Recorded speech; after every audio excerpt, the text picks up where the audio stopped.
বক্তব্য রাখার জন্য অভিযান এসেছি।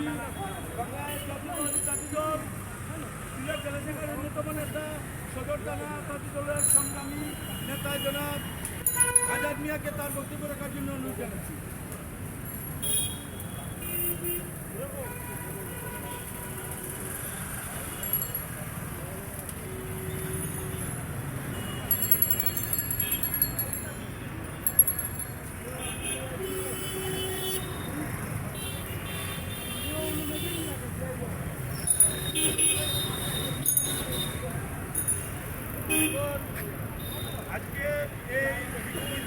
আজকের এই সভার বক্তব্য রাখার জন্য বাংলাদেশ জাতীয়তাবাদী দল সিলেট সদর থানা শাখার সংগ্রামী আহ্বায়ক